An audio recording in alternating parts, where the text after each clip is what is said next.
Guys, zone push কাকে বলে এই ভিডিওটা না দেখলে তো আমি বুঝতেই পারতাম না।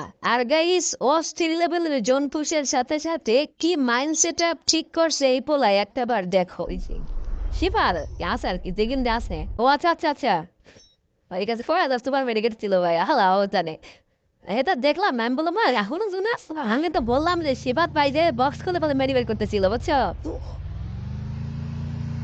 ভাই? যদি এখন ধাক্কা মারা যায় তাহলে তো ম্যাচ শেষ। ধাক্কা যদি মারতে পারো তাহলে তুমি নরম মরে যাবে। যদি ধাক্কা মারতে পারো ম্যাচ মরে যাবে, ধাক্কা দিলে মরে যাবে। এবার আমি না দেখতে ধাক্কাই দিবে ভাই, আমি না দেখতে ধাক্কাই দিবে। কে ছিল না ভাই? What is this? যা ছিল ভাই পারফেক্ট প্ল্যান, পুরা perfect plan. What a perfect plan guys, এটা কি ছিল পারফেক্ট প্ল্যান? ভাই সেরা সেরা ভাই, এত লাগবে ভাই, এত লাগবে ভাই, এত আমার লাগবে ফ্যান দিকে ফলাই রাখি ভাই, এত লাগবে আবার ভাই। পুরা পারফেক্ট প্ল্যান ভাই, মারাত্মক প্ল্যান করেছে। আউট প্ল্যান করে দাও।